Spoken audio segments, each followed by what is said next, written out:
దక్షిణాఫ్రికా ఓ వింత సమస్యను ఎదుర్కొంటుంది. ఆ దేశం నిర్వహించిన నేవీ విన్యాసాలకు అనుకోని అతిథి వచ్చాడు. అది కాస్త వివాదానికి దారితీసింది. సదరు అతిథి రాకపై అగ్రదేశం అమెరికా నిప్పులు చెరిగింది. దీంతో దక్షిణాఫ్రికా అధ్యక్షుడు సిరిల్ రామపోసా స్వయంగా యాక్షన్లోకి దిగాడు. వివాదాన్ని పరిష్కరించడానికి యత్నించాడు. వివాదం సద్దుమణుగుతుందని అందరూ భావించారు. అక్కడే ట్విస్ట్ ఎదురైంది. పిలవని ఆ అతిథి విన్యాసాల్లో కంటిన్యూగా పాల్గొన్నారు. సర్వ సైన్య అధ్యక్షుడు ఆదేశించిన సదరు అతిథి హాజరవ్వడం ఇప్పుడు కొత్త వివాదం రేగింది. ఈ వివాదానికి అంతటికీ కారణం ఇరాన్. అసలు అమెరికాకు కోపమచ్చే పని దక్షిణాఫ్రికా ఏం చేసింది? దక్షిణాఫ్రికా అధ్యక్షుడికి వ్యతిరేకంగా ఆ దేశ మిలిటరీ అడుగులు వేస్తుందా? ఈ వివాదంలో అమెరికా జిత్తులు, భారత్ ఎత్తులేంటి? Let's watch. అమెరికా దక్షిణాఫ్రికా మధ్య వివాదం ఎందుకు?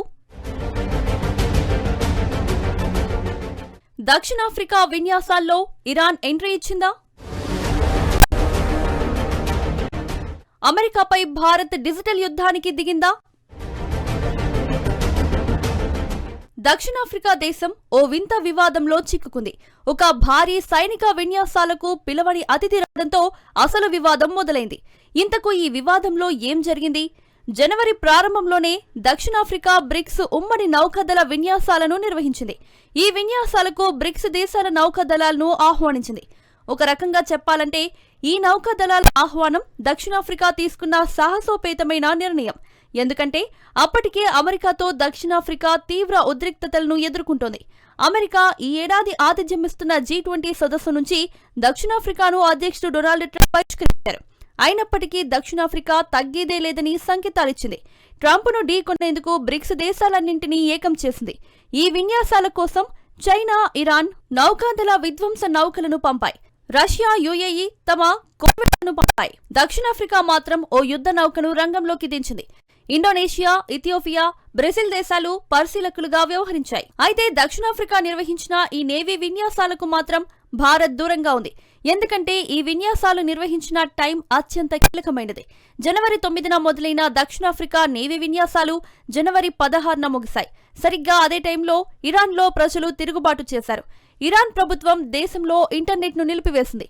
నిరసనకారులపై ఇరాన్ క్రూరంగా వ్యవహరించింది.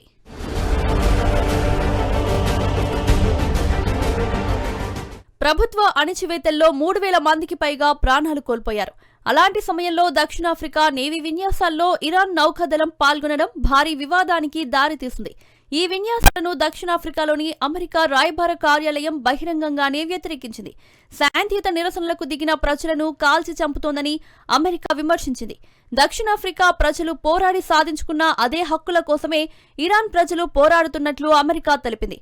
ప్రజలను చంపుతున్న ఇరాన్ దళాలకు దక్షిణాఫ్రికా స్వాగతం పలకడం అత్యంత దారుణమైన నిర్ణయంగా అమెరికా మండిపడింది. అమెరికా తన ఆగ్రహాన్ని వ్యక్తిగతంగా కూడా దక్షిణాఫ్రికాకు తెలిపింది. అమెరికా సీరియస్ అవడంతో జనవరి 9న దక్షిణాఫ్రికా అధ్యక్షుడు సిరిల్ రామపోసా స్వయంగా రంగంలోకి దిగారు. ఈ నేవీ విన్యాసాల నుంచి ఇరాన్ను తప్పించాలని తమ సైన్యాన్ని ఆదేశించాడు. ఇంకేం సమస్య సద్దుమణిగిందని అనిపిస్తుంది కదూ. కానీ ఇక్కడ అసలు ట్విస్ట్ ఉంది. అధ్యక్షుడి ఆదేశాలను దక్షిణాఫ్రికా మిలిటరీ బేఖాతరు చేసింది. ఎందుకంటే నేవీ విన్యాసాల్లో ఇరాన్ పాల్గొంటూనే ఉంది. దీనిపై దక్షిణాఫ్రికా రక్షణ మంత్రిత్వ శాఖ వివరణ ఇచ్చింది. అధ్యక్షుడి ఆదేశాలను అన్ని పక్షాలకు స్పష్టంగా తెలియజేశామన్నది. అందరూ అంగీకరించినట్టు కూడా తెలిపింది.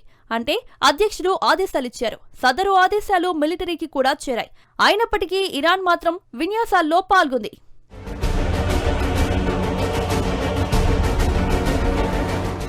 అసలు దక్షిణాఫ్రికాలో ఏం జరిగింది?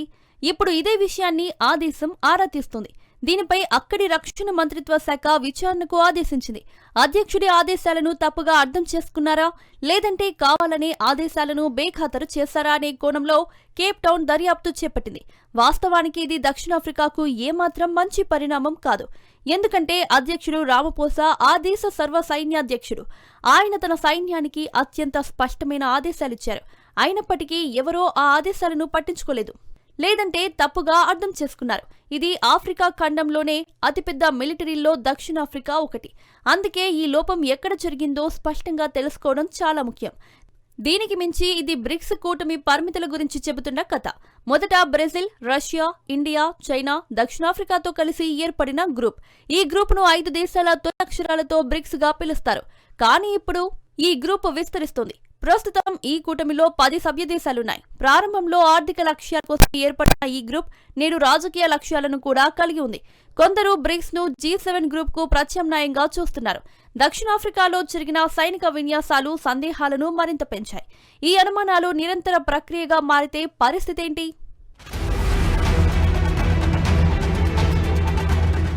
నిజానికి బ్రిక్స్ ను అడ్డుకోవడానికి అమెరికా కొత్త ప్లాన్స్ వేస్తుంది.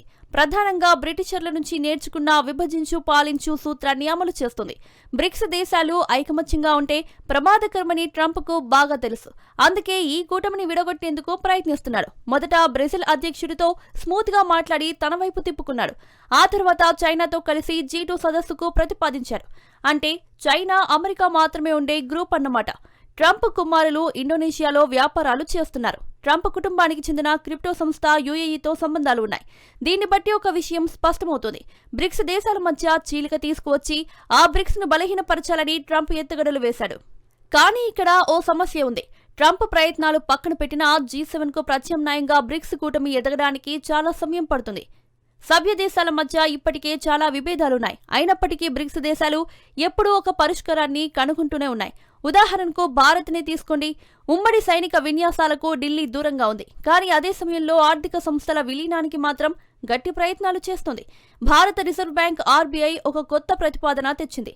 బ్రిక్స్ సభ్య దేశాల డిజిటల్ కరెన్సీలను ఒకదానితో ఒకటి అనుసంధానించాలని RBI కోరుతోంది.